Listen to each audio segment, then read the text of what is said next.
E além disso, a gente tinha ali o desafio de ser uma empresa centenária com uma estrutura muito tradicional.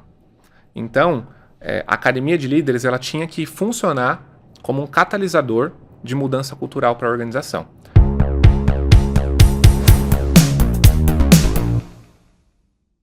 Olá, seja muito bem-vindo ou bem-vinda ao Revolcast, o podcast da Revolução da Aprendizagem. Meu nome é Richard Uchoa, eu sou CEO e fundador da Revo. E eu estou aqui com o meu co-apresentador e sócio, Nilson Figueiredo. Nilson, seja bem-vindo mais uma vez ao outro episódio do Revolcast. Muito obrigado. Eu sempre falo, né, Richard? Bom dia, boa tarde, boa noite. Em qualquer momento que você esteja escutando o Revolcast, um bem-vindo e bem-vinda. E, Richard, que temporadas atrás de temporadas, a gente trazendo o Revolcast, e é muito legal a gente ouvindo o feedback de vocês, de que o Revolcast está ajudando, a gente sempre trazendo um estudo de caso aqui. Então a ideia é essa mesmo, né, Richard? A gente poder contribuir, né, com toda a audiência aí de T&D, então trazer insight, te ajudar com algum projeto, e não deixa também de trazer feedbacks pra gente, né, do que você gostaria de ouvir, ou o que você mais gostou. Então a gente está aqui justamente para cada episódio. Sabe um feedback que eu escuto muito? O que as pessoas estão falando que gostam do Revolcast é o fato da gente trazer os bastidores. E trazer pessoas de bastidores, não é pessoas de palco, não é? Muitas vezes os grandes executivos acabam levando o crédito, né? Acaba aparecendo, mas aqui não, a gente está trazendo realmente quem está por trás quem dos tá maiores realmente projetos. Executando, né? Quem está nos bastidores ali, passando pelos desafios. Então, essa é a nossa missão, é poder contribuir, trazer. Eu gosto muito quando você fala, né, Richard? Falar o que ninguém está falando por aí, né? Porque contar sucesso, acho que já tem podcast suficiente para contar bastante sucesso, com certeza, né? Com certeza. E até pegando esse gancho, Richard, o que temos para hoje? Hoje a gente vai para além da liderança. Além da liderança. Gostou, né? Foi profundo. Começou profundo hoje. Começou aqui. Profundo. Então vamos lá. Vou até esticar aqui para poder aquecer as turbinas. Aquecer aqui. Imagina que você é chamado para fazer uma academia de líderes que vai além do desenvolvimento. Ao fazer o seu primeiro diagnóstico, você encontra vários treinamentos de liderança no catálogo. Mas você sabe que precisa ir além. Precisa mudar a cultura e trazer o feedback e autodesempenho para o centro da nova estratégia. O desafio está na escala. São 3.000 colaboradores e mais de 100 líderes sêniores. É gente, hein, Richard? Bastante gente, hein? Isso numa empresa centenária e tradicional. Estamos falando da Bayer. E para contar esse case, estamos aqui com Caio Cruzeiro, da Vitarion, que é uma consultoria de RH estratégico. Caio, seja muito bem-vindo. E que desafio é esse, hein? Se é. Pessoal, primeiro, obrigado pelo convite. Estou muito feliz de estar aqui com vocês hoje. Também queria já dar um heads up aí para todo mundo que está ouvindo esse podcast. Esse desafio, ele começou alguns anos atrás. E, de fato, quando eu assumi esse projeto, eu vi que ele não ia ser pequeno. Porque, basicamente, como vocês falaram, uma estrutura muito grande, atendia muita gente, era a nível Brasil, não era só eixo São Paulo e Rio. E, além disso, a gente tinha ali o desafio de ser uma empresa centenária com uma estrutura muito tradicional. Então, a Academia de Líderes ela tinha que funcionar como um catalisador de mudança cultural para a organização. Certo. Sabendo que anos e anos atrás as pessoas ainda não falavam muito de inclusão e diversidade, não falavam muito ainda de ágil, não falavam sobre o quão é importante o papel da liderança em fomentar uma cultura de feedback e alto desempenho. O feedback ele basicamente é a base de culturas de alto desempenho. Perfeito. Então o público, a gente basicamente está falando de um público de liderança, né, Caio? E até assim, antes disso, né, até antes da gente falar de um projeto, como é que eram esses líderes, né? Como é que é esse público quando você chegou no desafio, né? O que eles faziam ou deixavam de fazer que vocês detectavam assim, alguma coisa precisa ser feita. Como é que era esse cenário inicial, né? Embora essa liderança ela fosse já uma liderança bem preparada, de mercado, até porque empresas grandes, elas conseguem de fato atrair e reter talentos muito bons. Isso depende muito do ambiente, do pacote de benefícios, etc. Então já tinha ali uma certa predisposição para a gente poder modelar a cultura, porque tinha gente muito boa ali, gente muito talentosa de fato. Então o que eu encontrei foi realmente um público que era bastante tradicional ainda, especialmente hierárquico. Então a gente está falando de uma cultura mais de comando e controle, e o desafio era começar a mover essa cultura para algo mais fluido, até pensando nos dias de hoje, nos quais a gente tem agilidade nas organizações, a gente tem aí um grande desafio também de como mover transatlânticos, porque é o caso das empresas multinacionais grandes, né? Como é que você move um transatlântico sabendo que eu não estou falando de 10 pessoas, eu estou falando de milhares.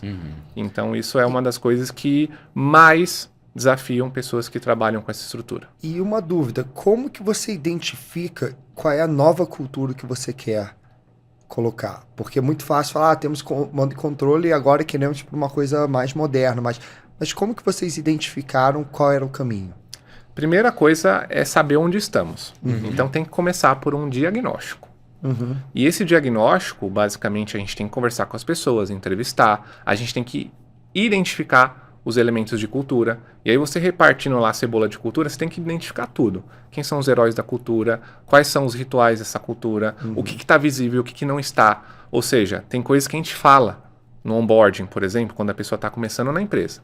Mas tem coisas que não são faladas, mas são percebidas. Então, tudo isso faz parte de um diagnóstico. O primeiro ponto é saber onde você está. E também a cultura tem uma coisa que é muito difícil você mudar, são crenças. Porque crenças, como você falou, é uma coisa não visível. Não é? Então, tem que identificar onde você está e como que definir a rota. Exato. E aí, para definir a rota, a gente está falando muitas vezes de entender para onde estão caminhando as grandes corporações, começar a estudar, ler pesquisa de tendência. Isso é super importante também para RHs grandes, porque a resposta ela não é uma receita de bolo. Se você olha para o futuro, você não vai achar uma receita de bolo do tipo, siga esse passo a passo que você chega lá. Siga esse checklist aqui que você vai chegar lá, né? Não. E muitas grandes organizações, como a que eu estava, como a Bayer, são empresas muitas vezes que estão ali na linha da frente, né, na linha de frente, para definir, inclusive, tendências de mercado. Então, muitas vezes você tem que pegar um facão e sair abrindo o caminho no meio da mata, porque não tem um manual de como você chega lá na ponta. E você sabe o que você está fazendo no futuro vai ser o que é estudado pelas organizações como benchmark, vai né? virar livro, né? Por ser uma empresa tão referência. Tanto que estamos aqui falando desse case, né? Engraçado, né? Eu sou formado em administração. E, basicamente, uma das principais pessoas que eu estudei foi o Peter Drucker. E ele fala que a administração ela não é, na verdade, uma ciência exata. A gente está falando nem de um negócio que é exatas, nem de um negócio que é puramente humano. Tá ali no meio. Tá no meio. E muitas das coisas que as organizações fazem, primeiro elas vão lá, pratica, entende o que é, depois a academia vai estudar. E isso começa a ser processualizado. Né? Legal, legal. E aí você falou assim, eu começo por saber onde estamos, né? Então o diagnóstico te mostrou assim, no mapa ele te mostrou em que ponto A você estava, né? Ó, você está aqui.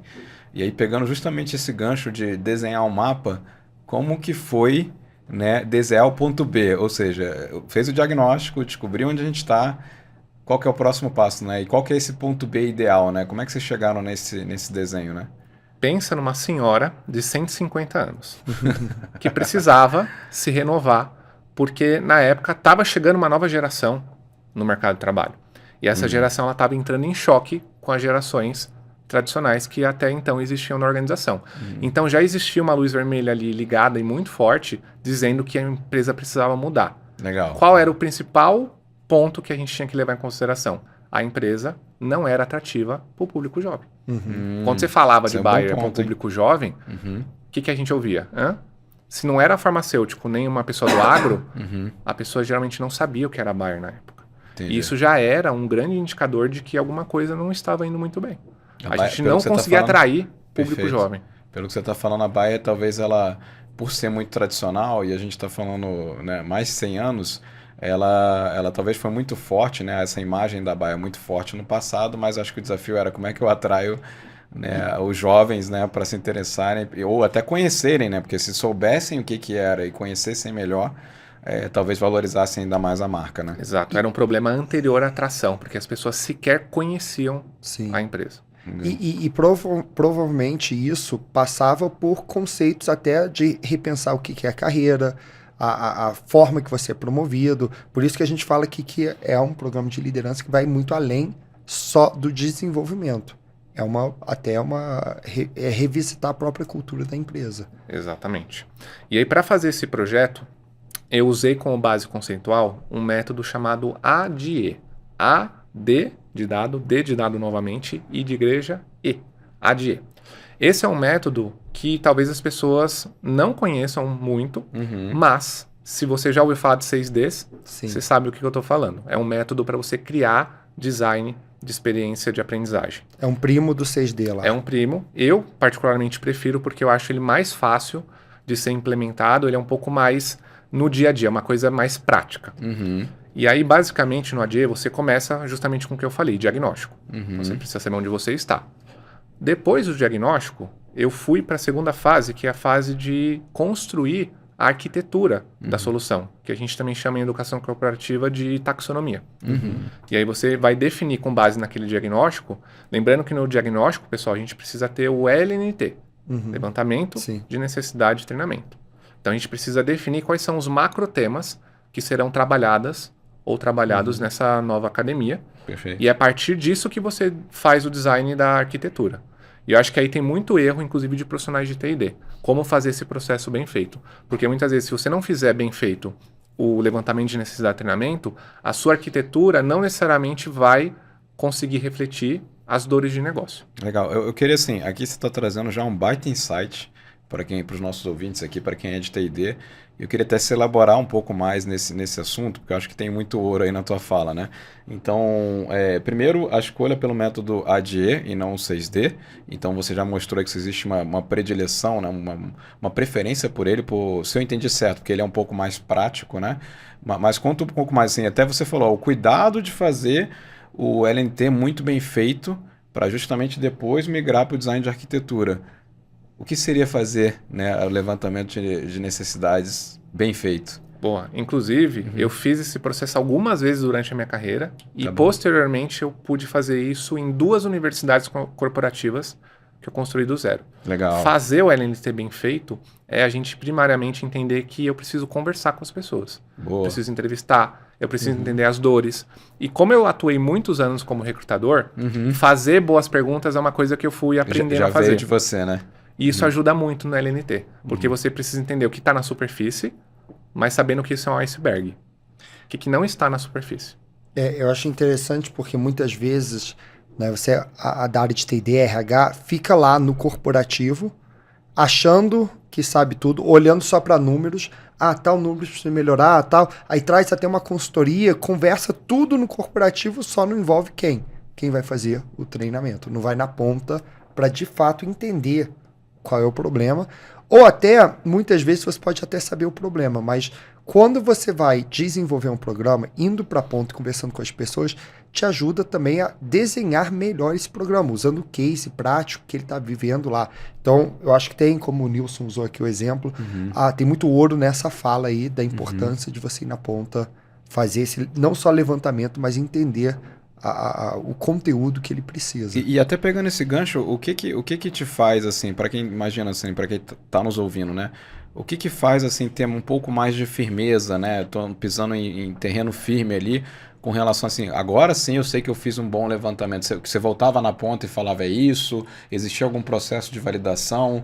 Porque eu acho que aqui tem um grande aprendizado. Como é que eu confirmo que agora não? Agora eu já posso ir para um bom design de arquitetura, porque essa primeira parte vai muito bem, obrigado. Qual que era o teu gatilho ali para poder... Deixa eu avançar para a próxima etapa, né? Boa pergunta, Nilson. Primeira coisa que a gente tem que ter em mente no caso dos profissionais de T&D é que estudar tem que fazer parte do nosso dia a dia. Isso significa que eu tenho que reservar tempo do meu dia a dia para estudar, para entender novos modelos, para entender, por exemplo, os métodos que existem de aprendizagem. Legal. O profissional de T&D que não estuda e não coloca isso no dia a dia tem lacunas na sua forma de atuação. Boa. Então, a primeira confirmação que você vai ter é saber exatamente e profundamente o método que você vai aplicar.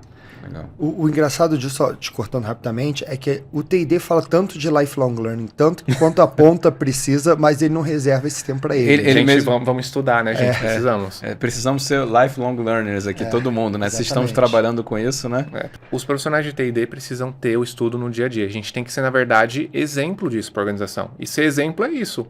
É estudar. A gente precisa ver isso como parte do nosso dia a dia. Se eu vou num congresso, se eu estou lendo um livro, se eu estou vendo um treinamento, se eu estou assistindo um podcast, ouvindo um podcast, isso deveria ser parte do meu job description. Boa. Sim. Faz parte do seu trabalho, Faz né? parte do meu trabalho isso. Faz Aliás, se parte do você está trabalho. ouvindo o nosso podcast, parabéns. Você está aqui aprimorando o seu conhecimento, né? Exato. Então vamos lá. A gente falou que você fez levantamento de necessidade, viu os gaps, e aí provavelmente trabalhou alguma solução ali, mas a gente quer focar um pouco no além do desenvolvimento.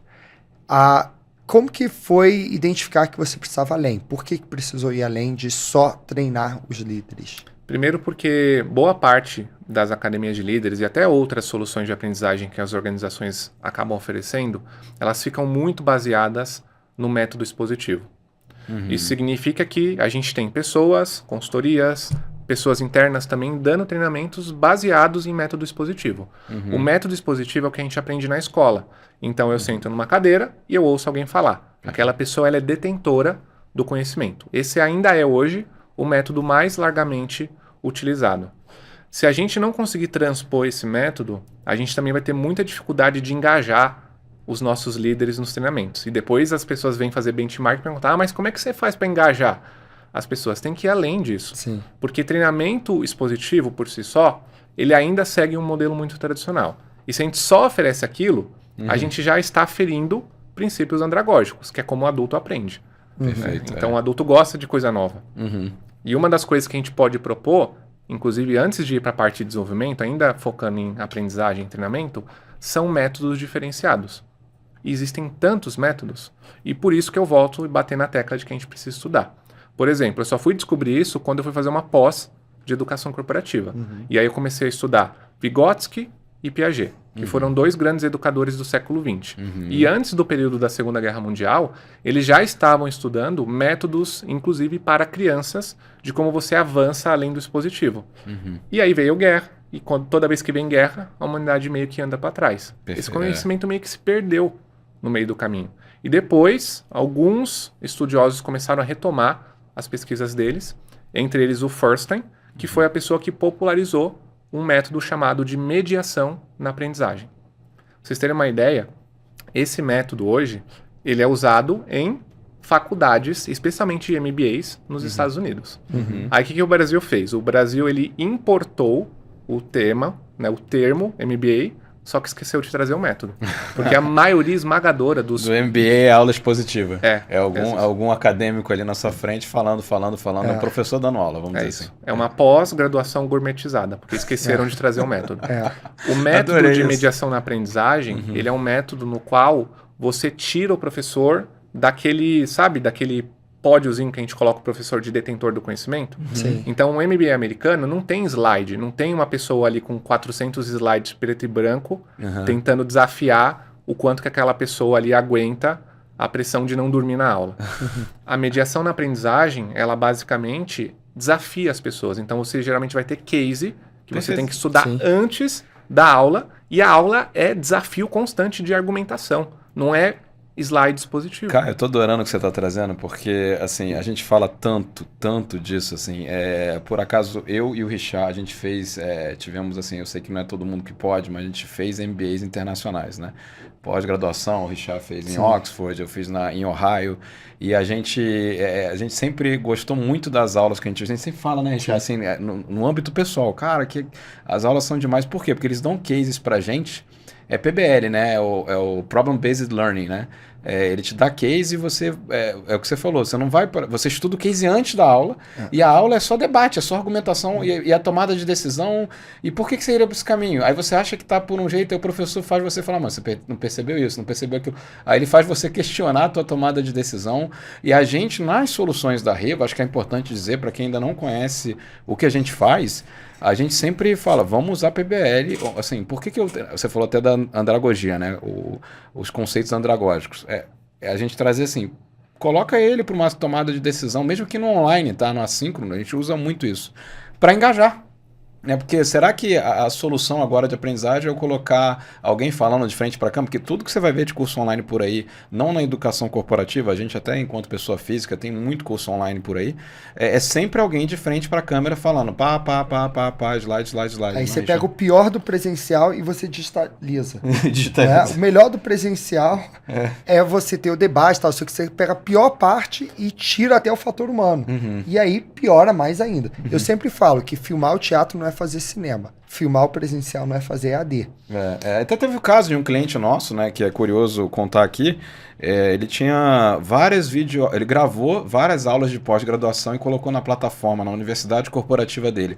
E ele consultou a gente e falou, ninguém tá engajando. Eu falei, mas quem que consegue dar play numa aula de pós-graduação? E normalmente essas aulas eram 2 horas e meia, 3 horas, tipo assistir o Senhor dos Anéis. Você fica vendo o cara falando ali de frente e aí alguém interrompe, aí alguém faz pergunta, você não escuta o que o outro perguntou. Assim, é impraticável você colocar isso e pedir pra pessoa assistir depois, né? E aí a gente fala, né, de tanta coisa nova, o pessoal agora começou a falar da tal da eutagogia, que na minha visão, se você pegar o conceito da andragogia, que na verdade são décadas e décadas de pesquisa, fala exatamente o que a eutagogia está falando, só que no conceito mais amplo. A eutagogia ela dá um hiperfoco a um dos pontos da andragogia.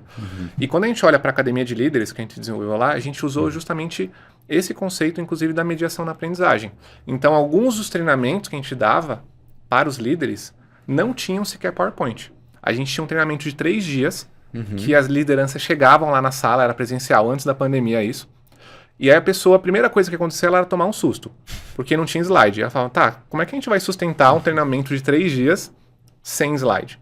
E justamente a gente pegava problemas relacionados ao ambiente de trabalho dela, trazia dilemas da liderança, discussão de assuntos delicados. Então os 3 dias eram muito focados em, de fato, avançar a mentalidade da liderança e com um método extremamente não comum no Brasil. Muito bom. Então, o que eu acho legal, assim, fica aí o desafio. Será que você consegue fazer um treinamento de 3 dias sem usar slide nenhum? Adorei. Né? Proibido o PowerPoint. Proibido o PowerPoint, hein? Proibido. Mas você pode usar recursos visuais, por exemplo. Claro. Essa é uma brincadeira aqui, porque realmente eu acho que para muita gente, acho que fica até um conceito muito distante, né? Imagina, são 3 dias e ninguém vai abrir PowerPoint, né? Acho que se você faz qualquer curso por aí, a primeira coisa que se pensa é os meus slides da apresentação, né? Exato, proíbe o PowerPoint. O que a gente usou na época? Eu aproveitei um tempo que eu fiquei na Alemanha e lá eu fiz um curso de desenho em Flipchart, chamado Bicablo. Então a gente usava facilitação gráfica nos treinamentos sem PowerPoint. Que legal. Só que ele era só para ancorar alguns conceitos. A gente não usava para substituir o PowerPoint. Porque é o que vocês falaram, senão eu vou simplesmente não ter mais 200 slides e eu vou começar a usar Flipchart. Não faz sentido. E vamos lá, para ir além do desenvolvimento, eu acho que você explorou bem o método de desenvolvimento, saiu do expositivo, foi para momentos que você desafia a aprendizagem, você chamou de mediação da aprendizagem. E a parte além, o que vocês fizeram além do treinamento? Eu costumo falar que os profissionais de TI&D, e não só eles, os business partners também, que são os parceiros de negócio de RH, são pessoas que muitas vezes têm que abrir uma maletinha de ferramenta e entender qual é a ferramenta que vai usar naquele momento. E isso também é muito válido com a liderança. Quando a gente fala de TI&D, a gente precisa fazer uma clara separação do que é aprendizagem, T, e do que é desenvolvimento. No desenvolvimento vai entrar tudo aquilo que não é aprendizagem, que pode ser uma maleta gigantesca de ferramentas. E aí a empresa ela precisa, de fato, pensar como instrumentalizar, como criar uma estratégia na qual também fique claro para a liderança que ferramentas são essas, como é que eu posso usar, em que momento eu vou usar. Então aí vai de empresa para empresa, mas a gente começou a estabelecer programa de mentoria. Mentoria não é treinamento. Mentoria é um programa no qual uma pessoa com mais experiência te ajuda a passar por um problema que você está enfrentando agora e aquela pessoa já teve aquela experiência. Então a gente estabeleceu uma plataforma global de mentoria. Então eram os próprios colaboradores que entravam na plataforma e aí você podia criar um perfil como mentor e um perfil como mentee, que é a pessoa que passa pelo processo de mentoria. Perfeito. E como era global, eu, por exemplo, eu comecei a fazer mentoria com uma head de RH do Canadá. Assim como até o último ano antes de eu sair da organização, antes de eu sair da Bayer, eu tinha 9 mentees comigo. 9 pessoas que faziam mentoria comigo. Então acho que esse é um processo extremamente rico para a liderança, no qual você tem tanto a oportunidade de passar o seu aprendizado quanto também de receber. Mesmo no processo no qual você está com o Menti, porque você sempre aprende alguma coisa nova com o Menti. Só que aí nessa plataforma você lançava o seu desafio que você queria aprender e alguém fazia esse match com o mentor? Era mais ou menos um Tinder. Um Você Tinder, você legal. preencheu um perfil. Aí dava match com outro. E dava relacionamento. match. Engraçado você legal. falar isso, eu também trabalhei muito tempo na IBM, tinha um programa de mentoria global e eu vi muito valor nisso, porque eu fui mentir, né, de um executivo americano, e lembro até hoje das nossas conversas, eu falava dos meus desafios, então eu também já fui vamos dizer assim, um receptivo desse tipo de programa e eu vejo muito valor nele, né? E isso é especialmente válido para a liderança, independentemente do nível. Uhum. Mesmo um diretor, uma diretora, tem o que aprender. Então, acho que a gente também tem que trabalhar muito esse conceito da liderança servidora, no sentido de que a liderança não pode calçar ali um sapato no qual ela não consegue mais descer. Ela precisa ter visão de que sempre tem algo novo para aprender. Então, programa de mentoria ajuda. Perfeito. E aí você tem várias outras ferramentas de desenvolvimento que a empresa pode colocar. Uma das que a gente fez também na época foi um programa de mentoria reversa. Que aí a gente começou a acoplar as novas gerações com a liderança. Na época, esses primeiros programas eles eram muito focados em deixa eu te ajudar a mexer no WhatsApp. Hoje em dia isso não faz mais sentido. Sim. Os programas de mentoria reversa, eles precisam ajudar, inclusive, a resolver questões de negócio, problemas reais de negócio. Então, a empresa que está desenhando hoje um programa de mentoria reversa, a dica de ouro é acople a um problema real de negócio. Porque aí você consegue selecionar tanto quem vai passar pelo programa, que são os líderes, quanto quem serão os mentores, que vão poder ajudar essa liderança a transpor aqueles problemas. Não, perfeito. E até assim, agora evoluindo um pouco mais na solução, né, que vocês desenharam, assim, quais outros aspectos você acha assim, cara, foi bem relevante que a gente trouxe também, né? Você já falou da mentoria, a gente abordou Eu lembro bastante. que você falou antes de feedback também. Que mais que vocês fizeram aí de ações? A gente desenvolveu, por exemplo, o programa de shadowing. É um programa no qual as pessoas elas podem acompanhar, por exemplo, uma pessoa do campo, uma pessoa de força de vendas durante um dia. Esse é um programa extremamente valioso e eu acho que as organizações até hoje fazem isso muito pouco. Que organização hoje que está colocando o líder para ir a campo para entender as dores de quem trabalha lá na ponta? Tem muito líder que está ali no escritório, ainda mais em empresa grande, que nem sabe como funciona a ponta. Sim. E isso é muito realidade em algumas organizações. Ainda mais em estrutura, que nem você falou, hierárquica, tradicional. Normalmente, assim, quantos níveis às vezes tem de liderança dentro da organização, né? Você vê o movimento das empresas agora cada vez mais horizontais, né? Claro que depende do negócio, mas quando você pega uma empresa tradicional como essa, eu já trabalhei numa empresa centenária também, era sempre assim, para você chegar na presidência, 8, 10 níveis de liderança até lá. Então, assim, é uma estrutura piramidal gigantesca. Então, isso ainda fica pior e mais agravante essa distância do líder da ponta, né? Eu trabalhei numa estrutura que tinha 9 níveis de liderança entre o vice-presidente e o líder lá da planta na operação. Então, você imagina, e eu era responsável na época por fazer o planejamento estratégico. Foi o momento que eu saí do RH e fui para o negócio. Porque também esse é um movimento, pessoal, que eu defendo muito. Enquanto o RH estiver só no seu círculo, o RH não vai entender de negócio. E eu falo isso porque eu era RH e eu falava que eu entendia de negócio. E a gente descobriu que negócio, e eu entendi que eu não entendia de negócio. Eu fui fazer, inclusive, um MBA na época de agronegócio. Comecei a estudar muito, fora totalmente das disciplinas de RH. Hoje em dia eu posso falar que eu sei 10 ou 15% desse negócio. Mas já é muito mais do que eu sabia antes. Eu acho que essa é uma falácia que os RHs falam com frequência e que a gente precisa talvez ter um pouco mais de humildade de falar, não sabemos. Até porque o RH tem que suportar o negócio, né? Não é só sobre o RH. Né? Então, você falou de mentoria reversa, shadowing. Eu estava curioso para saber o programa de feedback que vocês montaram e depois de o alto desempenho. Boa. Gestão de desempenho também ainda é um tema não tão difundido de maneira sistemática dentro da organização. O que a gente fez foi estabelecer sistema, rituais e processos. No caso de uma empresa tradicional, a gente seguiu, obviamente, por um processo tradicional anual de gestão de desempenho, no qual a gente colocava as metas no começo do ano, no ano fiscal. Então, a gente tinha dois tipos de meta.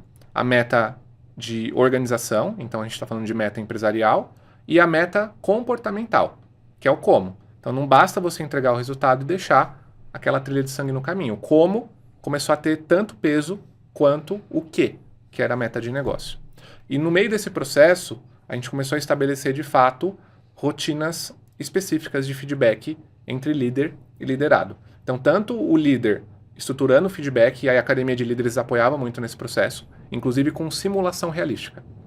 Simulação realística é um método muito interessante, no qual você coloca o líder numa espécie de roleplay, e aí você traz um colaborador, que pode ser inclusive um colaborador difícil, e aquela pessoa tem que dar um feedback ao vivo, com pessoas avaliando ela, para aquele colaborador difícil. A gente fazia isso numa estrutura chamada Centro de Desenvolvimento da Liderança, que era uma estrutura que a gente avaliava anualmente pessoas, líderes, ou que estavam sendo plotadas para cadeiras de liderança, que estavam sendo consideradas alto potencial. Então esse é um outro exemplo de algo que não é treinamento, mas que ajuda muito a desenvolver. Simulação realística. Legal. Então, isso prepara o líder para dar um feedback difícil. Porque eu falo isso porque eu me tornei líder com 25 anos. E quando eu me tornei líder, eu herdei uma equipe de 13 pessoas, inclusive com um coordenador abaixo.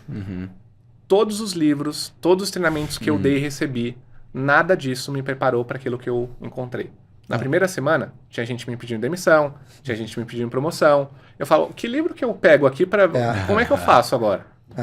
Então, eu realmente acredito que os RHs precisam ir além e, de fato, começar a desenvolver os líderes, por exemplo, com simulação realística. Legal. Eu gosto disso porque é muito numa linha assim, o líder, ele terá conversas difíceis, né? E aí quando você vai para um método de roleplay, que nem você está comentando, e aí fica como insight para quem está ouvindo, é aquela história de você pode errar num ambiente seguro. E aí normalmente até participando, né, e a gente faz isso com o nosso time também, esses roleplays, assim, a gente sobe muito a barra, que nem você falou, põe um cara bem difícil na frente, simula, a gente traz facilitador para fazer isso, né, e justamente mostrar para ele que assim, se ele se sair um pouco melhor no mais difícil, pode ter certeza que quando ele for falar com o colaborador dele, ele não vai ser pego de surpresa, ele já vai ter exercitado situações de conversas difíceis, que é um pouco o que você falou, você virou líder e aí já tinha gente querendo sair, gente pedindo promoção, e aí você foi preparado para isso antes, né? Não fui. Não, porque a teoria não prepara. E o bom também da simulação realística é que você também consegue identificar na liderança comportamentos que não são os comportamentos que você quer que a liderança tenha. Por exemplo, eu lembro de uma simulação que eu acompanhei que a pessoa que estava fazendo o papel do colaborador difícil, ela já trabalhava há muitos anos com a gente, então ela já sabia mais ou menos a cultura, como funcionavam as coisas. E na simulação realística, você geralmente tem gatilhos. Dependendo do que o gestor fala no feedback, esses gatilhos podem ser ativados. Então, se eu sou a pessoa que estou recebendo o feedback, eu posso chorar, posso ficar irritado, posso sair da sala. São vários gatilhos. E eu lembro de um caso específico que o gestor estava sendo muito duro com a pessoa que estava recebendo o feedback e a pessoa parou de fazer contato visual com o gestor. E aí começou só a fazer anotação num papelzinho. O gestor foi lá e arrancou o papel da mão da pessoa e falou, olha para mim que eu tô falando com você. Esse é um tipo de comportamento que a gente detectou numa simulação. Imagina isso no dia a dia. Nossa. É. Que tipo de ambiente que um líder com esse comportamento tóxico pode criar? Sim. Fico até imaginando se alguém fizesse isso comigo. Acho que não ia dar certo, não. Vamos para o nosso momento que a gente chama que é o momento de bastidores. Momento que a gente fala o que ninguém fala. Quais foram os desafios que vocês tiveram, né? Porque assim, deu para entender bem como e várias propostas e tarefas e atividades que vocês fizeram. Mas qual foi a maior dificuldade, barreira que vocês encontraram ao longo do projeto? Eu gosto muito de um conceito, Richard, que chama Princípio de Peter. É um livro, inclusive. O Princípio de Peter diz que as pessoas são promovidas até o seu nível de incompetência. Isso significa que você vai encontrar muita liderança que você questiona o quão, de fato, aquela liderança está preparada para estar na cadeira que está. Até porque em todas as cadeiras de liderança, independentemente do nível, o líder vai ter 2 pilares essenciais. Um é a liderança em si, contratar, acompanhar, dar feedback e também demitir. A gente tem que lembrar que demissão faz parte do ciclo de vida de qualquer colaborador. Sim. E o outro pilar... Todo mundo vai sair da empresa em algum momento. Seja aposentado, seja... Exatamente. Inclusive, até contribuindo. A gente fala muito que até o ato de demitir é uma habilidade. Pode não ser popular isso ou essa fala, mas assim, saber a hora que alguém tem que ser desligado e fazer isso da melhor maneira, né? Da maneira correta, sem ser uma surpresa, isso é sim uma habilidade, e digo mais, assim, é onde os líderes mais saem da zona de conforto ou protelam muito, né? Esperam muito, procrastina com relação a isso, ou não fala o que tem que ser falado, ou não vai dando feedback. Aí quando a pessoa de fato é desligada, é tudo uma surpresa, vira um grande problema, mas porque isso não foi gerenciado da maneira correta, né? Exato. E aí eu deixo esse desafio também para quem está ouvindo a gente. Será que a sua empresa hoje prepara a liderança para demitir alguém? E isso, para mim, é o maior osso do ofício de um líder, é demitir. Correto. É como fazer esse processo. É porque o líder, assim, fala por mim, tá? Adoro promover, adoro chamar a pessoa e falar, cara, tô te promovendo, tá? É felicidade, todo mundo bate. Agora é o contrário. E desligar, né? Eu me lembro que minha primeira demissão que eu tinha que fazer, eu tinha 21 anos, e a minha gestora ia fazer. E no dia alguma coisa aconteceu, eu sabia que a pessoa ia ser demitida. E aí ela me ligou, não vou conseguir, você faz por mim? Aí eu gelei e falei, e agora? Nunca tinha feito, né? Mesma coisa. Então, e foi até engraçado que quando eu fiz o desligamento, eu pedindo desculpa várias vezes, gelando, suando frio. Tá? Falando até coisa que não precisa, né? Aí a pessoa falou, nossa, finalmente vou poder sair daqui. Aí eu vi, eu libertei ele e eu achava que era... Né? Então, de fato, a demissão você tem que aprender a fazer. Exato. Então esse é o pilar liderança. Okay. O segundo pilar, segundo o princípio de Peter, é gerenciamento, processo e resultado. E aí quando você junta o pilar de liderança com o pilar de gerenciamento, você tem o que a gente chama hoje de gestão. E aí fica um outro desafio, né? Quando a gente olha as descrições de cargo das empresas, por que será que a gente ainda chama os líderes de gerentes? O cargo é gerente. Gerente gerencia. Eu acho que ainda tem um shift para ser feito. E líder lidera, né? Exato. É uma junção, né? Você tem que ser gestor, na verdade. Tem que ser, Sim, sim. E aí esse princípio, ele me ajudou muito a entender um dos principais desafios que eu tive ao longo do tempo ali. Entender que a gente tinha muitos perfis de liderança, perfis muito diversos, ao mesmo tempo que a gente identificava pessoas que, de fato, era questionável, especialmente o comportamento daquelas pessoas como líder. Muitas vezes, quando você promove os especialistas para as cadeiras de liderança, é muito comum nesse momento, como o Rancharan fala no livro dele, Pipeline de Liderança, que essa pessoa ela pode começar a fazer o processo de microgerenciamento, que é o líder trabalhando no nível errado. Ou seja, a pessoa ela vai começar a microgerenciar as pessoas abaixo porque falta confiança, porque não conseguiu mudar ainda uma chavinha em termos de comportamentos, em termos de atribuição de tempo, em termos de valores, e ela começa a olhar para o trabalho de baixo e a usurpar o trabalho de quem está abaixo. O grande problema é quando está generalizado. Você tem o diretor microgerenciando o gerente, que está microgerenciando o coordenador, e aí você tem um problema generalizado. Você tem um problema em cultura tóxica, a cultura daí para diante é ladeira abaixo, né?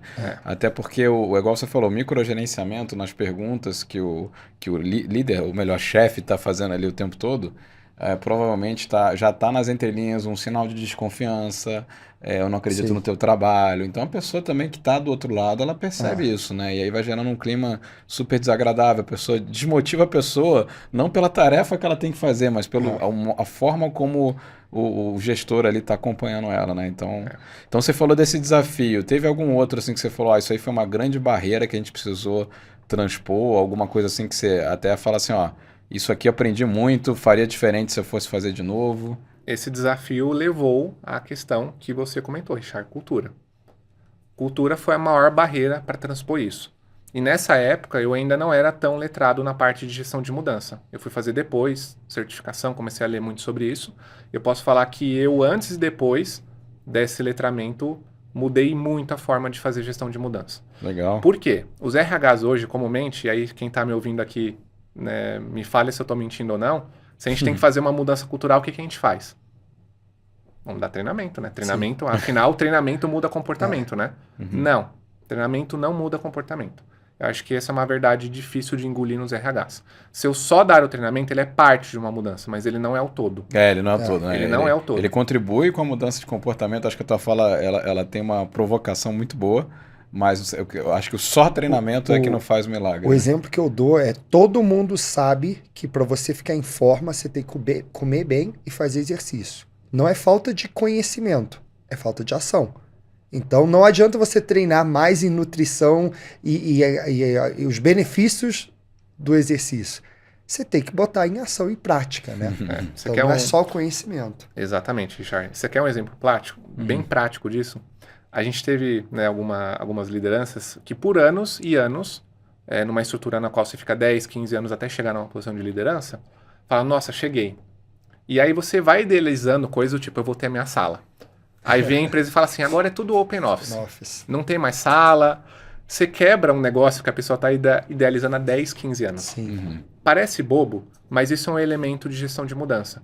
Porque a pessoa ela vai se prender na fiapos de realidade. E é isso que vai gerar, muitas vezes, a resistência dela ao novo.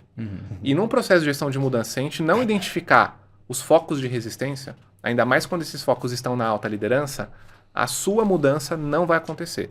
E eu estou falando isso para quem está ouvindo a gente. Legal. A gente precisa saber fazer diagnóstico de cultura também. Porque a partir do momento que a gente identifica os focos de resistência, a gente tem que fazer gestão dessa resistência. E até, então, deixa eu só, ainda nos momentos bastidores, né, e até para a gente avançar depois, vou fazer o contrário. O que você fez nesse processo inteiro aí que você falou, isso aqui deu muito certo? Né? E se eu fosse fazer um movimento gigante como esse de novo, eu certamente consideraria isso, até para quem está ouvindo. Qual que é o insight aí com relação a o que deu muito certo, né? Não vou ser o ET Bilu e falar para buscar conhecimento aqui, mas eu posso dizer que o que mais me ajudou a conduzir esse processo foi aprofundar meu conhecimento em gestão de mudança. Gestão de mudança mesmo. Gestão de mudança. Então, tanto quanto o desafio, foi também a vantagem e a desvantagem, né? A cultura de lifelong learning, ele primeiro implementou nele. Para poder fazer esse processo. Exato, até porque gestão de mudança não é um tema que é pauta, não é um tema que é dado a devida importância, inclusive dentro dos RHs. Sim, porque concordo. A gente resume a gestão de mudança muitas vezes a dar treinamento e comunicar. Fazer meio bonito. E estudar cases clássicos como Kodak, Blockbuster e achar que, não, ele não acompanhou a tendência. Não, mas o que está por trás disso, né? Sim. Porque nessas empresas você não tinha pessoas burras, não tinha... Não tinha falta de dinheiro. Falta de dinheiro, consultorias das melhores e mesmo assim não conseguindo fazer. Então não é só uma coisa tão simplista quanto os cases contam, que veio uma nova tecnologia, uma nova onda e mudou. Não, de fato, você tem que se aprofundar. Vamos agora para o momento CFO, momento de resultados, indicadores. Como que você mede resultado disso? Primeira pergunta é essa. Boa. Olha, eu não sou muito fã dos indicadores tradicionais de educação, nunca fui. Inclusive, eu comecei a questionar muito eles e comecei a olhar, inclusive, a nossa área parceira, o tal do marketing. E, na época, eu comecei a trazer indicadores que não eram comuns ao RH. Por exemplo, o Net Promoter Score, o NPS. E hoje ele já é mais usado, especialmente como o ENPS. ENPS, que é para Employee Net Promoter Score. E no caso de educação corporativa, eu até fiz bench, eu adoro fazer bench, né? Eu acho que o benchmarking ele ajuda muito a gente a entender o que o mercado está fazendo, mas em alguns casos ele também ajuda a gente a entender o que a gente não deve fazer. Por exemplo, dependendo das suas ações de aprendizagem, do público que você tem dentro da organização, tem organização que vai muito atrás do ROI de treinamento, retorno de investimento do treinamento. Eu costumo comparar o ROI de treinamento ao ROI de beber um copo de água. É muito difícil você ter, de fato, uma análise estatística confiável no ROI. Exceto se a gente está falando de equipe de vendas, equipe que está lá na ponta. Porque como é que eu vou provar que um colaborador administrativo ele fez um treinamento e foi exatamente aquele treinamento que mudou tudo? Como eu provo isso? A gente até tem uma brincadeira que é assim, se deu errado foi treinamento que faltou, né? Ele não foi treinado, ou o TID fez a culpa é de TID, mas se deu certo é porque ele é muito bom, ou o time vendeu muito, né? Ou, então, a vantagem é do marketing, a vantagem vendas, é do marketing, é o produto que é muito bom. Mas o TID não leva o crédito. Mas o TID não leva, que vida, hein, gente? Coisa, que né? vida, hein? Que coisa. Vamos mudar esse jogo. É por isso que eu também falo que é importante a gente entender que a aprendizagem ela não é um processo matemático. Então, a gente consegue ver a falta dela quando não tem. Quando não tem, a gente consegue ver claramente. Mas quando tem, é muito difícil dizer exatamente qual foi exatamente a relação de causa e efeito daquela ação em cima de um resultado. Né? E essa analogia do copo d'água é bem simples, mas é engraçado, porque você fala o seguinte, tenta não beber água. Você vai morrer, né? Você então, sabe. Tenta não treinar, você sabe o que vai acontecer. Agora, foi a água que melhorou seu desempenho, foi outra coisa, foi seu exercício, foi tantas variáveis que você não pode simplesmente falar que foi a água. Por isso que no momento CFO, a gente também tem que desafiar a liderança para que a liderança entenda que eu posso fazer um cálculo de ROI para você, líder, mas entenda que isso é uma fotografia. Isso não tem base estatística confiável na maioria das vezes. Uhum. É importante ressaltar. E mesmo se você, vamos isolar 2 grupos, analisar, tal, você tem outros fatores, não é? Eu me lembro que eu vi um restaurante, uma grande rede de restaurante, eles tentaram mudar um conceito e implementar um novo conceito. E pegaram uma loja âncora ali para testar o novo conceito. E bombou. E aí usaram isso para mudar todas as lojas. O que eles não levaram em consideração é que uma empresa gigante se mudou para o prédio do lado e lotou aquele restaurante porque teve... Então não tinha nada a ver com o novo conceito da loja. Então, mesmo falácia... grupo não é, de isolados e tal, tem outros fatores externos que dificulta uma análise tão simples. Eu ia contribuir que é a falácia da relação de causa e efeito, né? A correlação, você cria essa correlação imaginando que, logo, se eu fiz isso, logo isso, né? E às vezes, muitas vezes, isso, até o exemplo que você deu do restaurante, isso não acontece, né? Exato. E onde eu comecei a ver esse abismo que existe nas organizações? Eu comecei o mestrado no ano passado. E agora eu estou tendo contato pela primeira vez com o método científico. Aí eu descobri que eu não tive contato com o método científico na graduação, não tive contato na pós, nem no MBA. E eu costumo falar que toda aula do mestrado é um tapa na cara.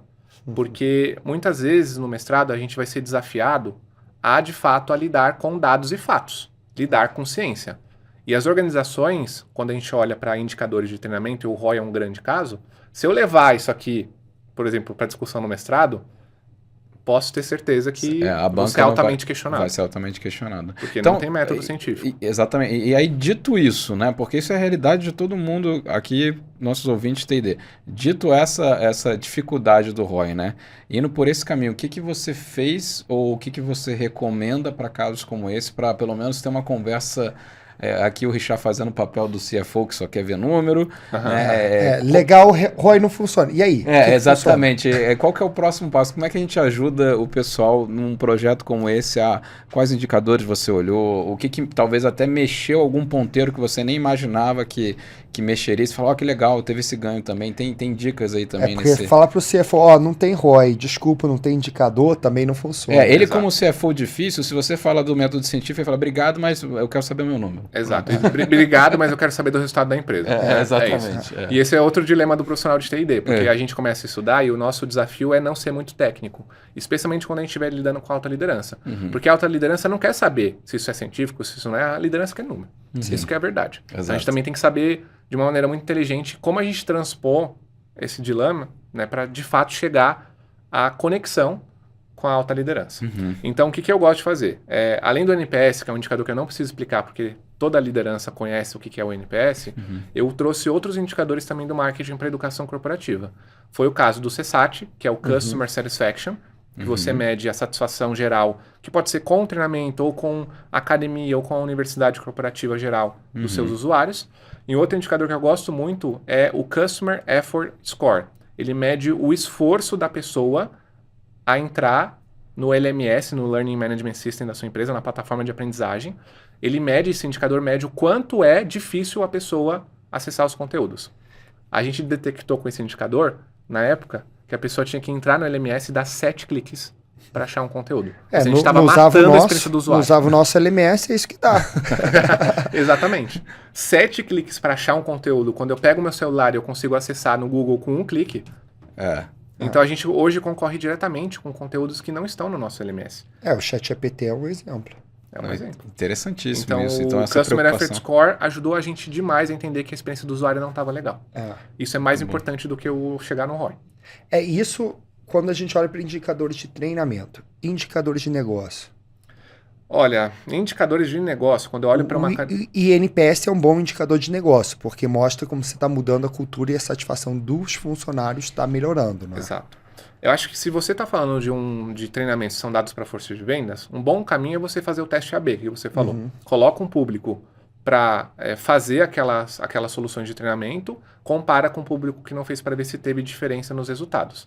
O teste AB é um caminho, mas hoje eu ainda vejo muita dificuldade de um RH ou de uma área de aprendizagem conseguir transpor indicadores de negócio dentro do seu portfólio. Acho que uma das maneiras de se aproximar é você pegando indicadores de marketing emprestados, que aí você já consegue falar uma linguagem de negócio muito mais próxima, e aí entender onde que as suas soluções vão de fato tocar a ponta. Sim. Porque é muito difícil você falar, nossa, foi a universidade corporativa que fez a empresa aumentar 2 dígitos de faturamento. Como?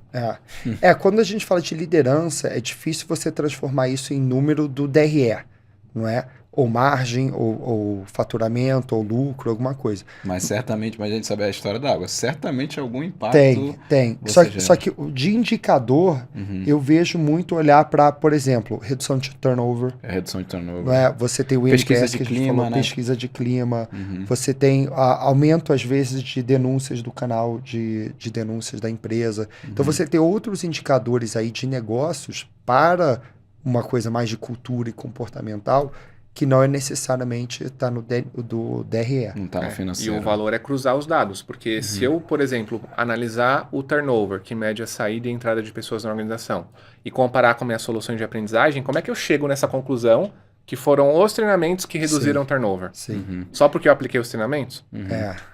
Então é um dilema. Eu acho que isso aí só dá um podcast em si, né? Eu acho que eu já tô com vontade de convidar, a gente sempre fala, né? Daqui a 100 episódios, eu sempre falo, vou trazer você de novo, né? Para falar desse ponto. Vamos falar só disso aí, porque isso aí realmente dá um podcast bom. Mas vamos evoluir aqui e falar um pouco de futuro e tendências. Para você, tem uma frase que a gente adora, uma pergunta que a gente adora fazer. Para você, o que significa a revolução da aprendizagem? Impactante.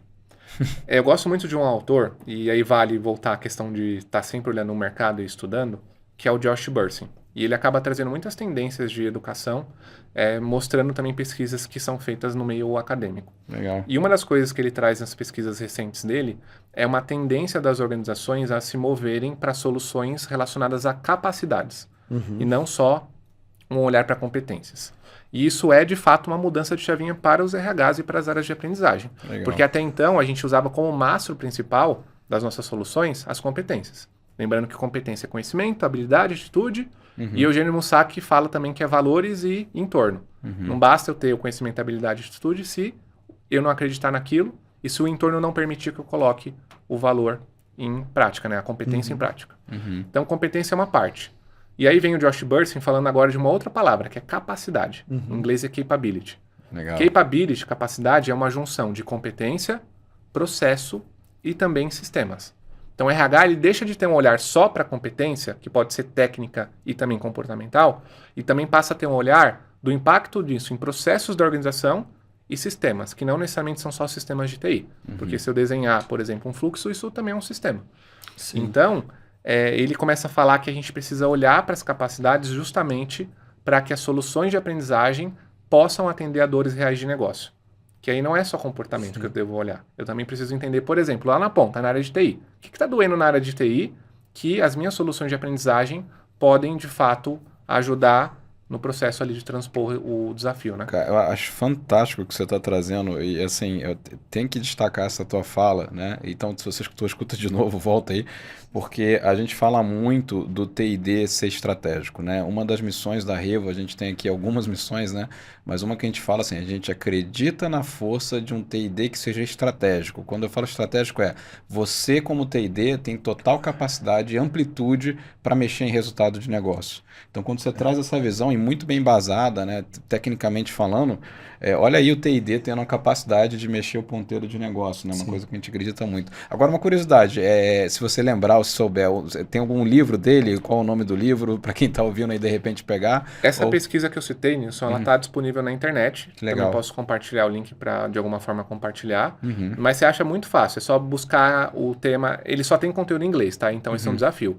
Então, o nome desse paper é The Capability Academy. Academia de Capacidades. Que legal. Você acha facilmente na internet. Bela dica, hein? Bela dica. Tô até anotando. Eu gosto muito dele porque a segunda universidade corporativa que eu construí, anos depois, foi totalmente baseada nesse conceito. Legal. Muito bom, muito bom. E você falou um pouquinho aí de outra universidade corporativa que você construiu. Acho que seria até um bom momento para a gente falar um pouco de você, né? Quem é Caio dentro e fora do LinkedIn? A gente explorou muito aqui o case da Bayer, mas sabemos que você agora virou empreendedor. Hoje tem uma consultoria para apoiar o RH estratégico, atua muito na área de recrutamento, de talent acquisition. Inclusive tem um livro que você me deu, eu já estou começando a ler o seu livro. Fala um pouco quem é o Caio, para a gente conhecer. Cara, essencialmente, nesses 16 anos de carreira, eu até postei um artigo hoje no LinkedIn falando sobre diferentes tipos de carreira, e eu demorei alguns anos para entender que eu estava num tipo de carreira que ainda não é tão comum no mercado, que chama carreira em rede. São pessoas que vão passar por diferentes áreas e que, no final das contas, elas vão dominar algumas áreas, mas elas vão ser mais generalistas do que especialistas. Eu demorei para entender isso e principalmente para aceitar, porque muitas vezes o mercado ele tem uma visão binária de carreira. Ou você é uma coisa, ou você é outra. Na hora que eu vi, eu estava 16 anos trabalhando em indústria, paralelamente eu tinha minha consultoria, paralelamente eu dava aula. Então eu tinha 3 funções diferentes. E eu continuo tendo isso, é uma coisa que eu acredito muito. É claro que quando você tem funções paralelas, o tempo sempre vai ser o principal ativo e mais valioso que eu terei. E eu preciso tomar decisões muito estratégicas para saber onde eu aloco o meu tempo. Mas hoje em dia, eu tenho a Vitário, que é a consultoria de RH estratégico. Eu também hoje trabalho com um produto muito novo no mercado, que é o HR as a Service, RH como serviço, que é um pacote de horas que a gente oferece para as empresas e elas têm acesso a um cardápio de serviços de RH estratégico com profissionais de ponta. Então isso é muito bom para empresa pequena, empresa média, que às vezes não tem um RH tão estruturado e pode contar com gente de ponta que trabalhou em grandes empresas. Legal. Então é isso que a gente faz hoje na Vitário. Legal. Fora isso, eu também hoje tenho livro lançado, acabo também dando aula sobre esses assuntos e mantendo isso paralelamente, porque é uma coisa que eu gosto muito de fazer. Eu falei, não é um ou outro. Pode ser um e o outro. Que legal. E esse sempre foi meu dilema no mundo corporativo, né? Porque no mundo corporativo tem que ser um ou outro. Se você está numa empresa, você está na empresa. Né? Se você começa a dar aula, é mal visto. Se você começa a publicar no LinkedIn, é mal visto. Se você começa qualquer coisinha que sai da caixa, é mal visto. E aí a empresa, na hora de... empresas mais tradicionais. E aí a empresa, na hora de contratar, fala, não, queremos alguém fora da caixa. Queremos alguém fora da caixa. Mas não deixa... Com perfil visionário, empreendedor e tudo mais. Mas se a pessoa começa a fazer isso, ela é cortada. Quando eu comecei o mestrado, eu falei, que isso, gente? Eu tenho que justificar por que eu tô fazendo um mestrado. Mas como assim? Você começou o mestrado para dar aula? Falei, mas gente, eu já dou aula. Já dou aula há muito tempo. Você dá aula? E Caio, uma curiosidade, assim, com tudo que você contribuiu aqui, deu uma aula aqui pra gente, né, ao vivo. Como é que as pessoas te acham? Quem quiser trocar experiência, tudo que você deu aqui de dica, eu quero bater um papo mais com o Caio, onde você tá nas redes sociais, se é só LinkedIn, que é o mais que você mais usa, e qual que é, para o pessoal poder te achar, né? No Instagram é @Caio Iannicelli Cruzeiro, meu sobrenome com 2 L's, mas você acha super fácil também no LinkedIn, só procurar lá Caio Cruzeiro que você vai achar. Legal, muito bom. Caio, primeiro, muito obrigado aqui por essa aula. Eu sei que tem uma página e meia aqui de anotações. Tenho certeza que as pessoas aprenderam muito nesse episódio. Eu digo mesmo, Caio. Obrigado aí pela participação e obrigado por ter contado bastante coisa pra gente aqui. Você falou uma página e meia, também eu notei bastante coisa. Prazer enorme ter você aqui. E que a gente lance um desafio, né? Quem sabe daqui a alguns 100 episódios de RevoCast, né? A gente volta contigo aí pra gente falar só dos indicadores e você contar a tua trajetória aí na Vitário, né? Pô, agradeço o primeiro convite e fico já aguardando esse próximo convite. Já vou deixar anotado aqui na agenda. Perfeito, obrigado. Valeu, gente. Obrigado. Nilson, quantas coisas aí você anotou? Porque eu tenho várias. Eu tenho aprendi bastante muito aqui. O que eu mais gosto do nosso podcast não é o fato da gente ensinar os outros. É eu aprender como os nossos convidados, né? Com certeza, com certeza. É cada convidado incrível que traz vários conceitos. Primeiro que eu trago aqui é o Capability Academy. Academia de Capacidade. Gostei que ele falou que capacidade é competência, processos e sistemas. Então, um novo olhar para a forma como aprendizagem, de né? aprendizagem. Sair só do chá. Sair do chá. Né? Competência, habilidade e atitude. E olhar também para outras... Conhecimento, habilidade. E olhar, e aí expandir esse prisma, né? Eu assim, Richard, o Caio deu uma aula aqui e aí eu anotei, primeiro, muito interessante quando ele começou, né? A importância do diagnóstico, a gente escuta isso em vários episódios, mas ele falou, antes de eu começar qualquer coisa, eu preciso saber onde estamos, né? Então, se eu for desenhar um mapa, aquele ponto A, assim, ó, você está aqui, né? É importante você detectar onde você está, até para você traçar um plano de ação, né? E o diagnóstico na ponta. Não é você diagnosticar conversando só com o corporativo, é você ir lá visitar a fábrica, a loja, né? Onde quer que seja, né? E eu achei legal que nesse diagnóstico, né, ele mapeou muito, ele usou um termo que eu gosto, né, que é os heróis. Quem são os heróis da cultura? né? Então detectar isso também. Heróis, rituais, o que é visível e não visível. O que é Foram os visível. 4 pontos que ele trouxe. Perfeito, perfeito. E presente numa estrutura anterior muito de comando e controle, e ficou muito claro aqui a opção dele pelo método ADE, né? Então, assim, um primo do 6D, né? Mas que, por tudo que o Caio explicou, a preferência é pela prática que o método traz. E até falou, fazer muito bem esse levantamento de necessidade de treinamento, né? Para que o design que vem depois, o design de arquitetura, ele seja assertivo. Porque se você já começa com uma base errada, provavelmente dali para frente você vai continuar errando, né? E aí ele trouxe vários métodos de aprendizagem, olhando para mediação na aprendizagem. Adorei o treinamento de PowerPoint. Não, né? e é engraçado assim, isso é falado, gente, a gente está falando de antes da Segunda Guerra e tudo mais. Antes do PowerPoint. Antes do PowerPoint. Isso é falado antes já do PowerPoint. falado do método expositivo e quanto ainda esse método expositivo é largamente Sabe por quê? utilizado, né? Só que você sabe por quê? Porque ele é mais fácil. É mais fácil, né? A pessoa que dá é falar, eu só preciso ter o meu conhecimento e eu vou expor isso.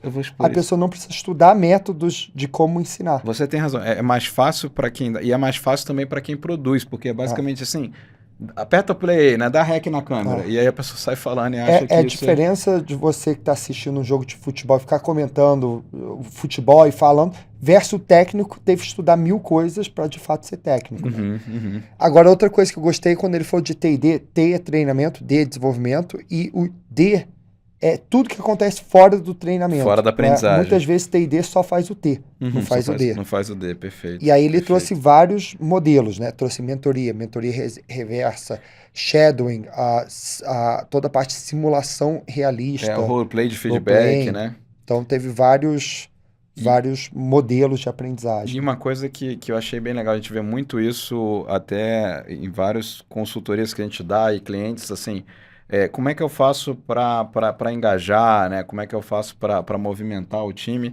E aí você viu a importância que ele deu no letramento com gestão de mudança. Sim. Né? E gestão de mudança, ela é essa disciplina, se é que eu posso colocar assim, que te ajuda em várias... Você tem um método ali, vários passos para você poder fazer justamente uma mudança, que normalmente T&D é o quê? Tá aqui temos um novo treinamento, manda um e-mail para todo mundo e espera que o pessoal... faça, ou que seja esse movimento na cultura, não vai acontecer. Se você estudar a gestão da mudança, fica o convite, você vai perceber que tem muita coisa aí, e eu gostei da importância que o Caio deu para esse tema, né? Outro que ele trouxe o princípio de Peter, que você é promovido até o seu nível seu mais alto nível de competência. Cara, isso dá um bom post no LinkedIn, hein? Dá um bom post, Então, eu acho que tem muita coisa, falou de indicadores, eu acho que daqui a pouco o resumo é mais longo do que o podcast em si, né? Não, mas você vê que aula. Espero que você que está escutando aí tenha anotado bastante coisa, porque teve muito aprendizado aqui no episódio de hoje. Aliás, mais um episódio com bastante insight, hein? Espero que vocês estejam gostando. E eu acho que, antes até de encerrar, você que está nos ouvindo, que insight que você trouxe? Que insight você anotou? Para agora, bota aqui na área de perguntas, comentários, e para a gente conseguir ler, né? Porque a gente fica tendo um pouco o seu feedback do que você aprendeu no episódio. E não esqueça de compartilhar esse episódio. Dá 5 estrelas, se tiver 6, dá 6 estrelas para esse episódio. E a gente conta aí com a sua participação para disseminar esse nosso conteúdo e o Revolcast. É isso aí. Nilson, onde que as pessoas te acham? Vamos lá. Primeiro, você não está seguindo a Revo, né? @somosrevo no Instagram, né? E eu já estou no LinkedIn como Nilson Figueiredo e no Instagram como @nil_Figueiredo. E você pode me achar também @Richard Uchoa, tanto no LinkedIn, Instagram e outras redes sociais. Nilson, mais um episódio de sucesso. Quero agradecer aí a sua participação. E eu agradecer a sua também. Obrigado. Muito bom, muito bom. E no nosso próximo episódio, o que será que vamos encontrar? E no nosso próximo episódio, vamos batalhar uma guerra.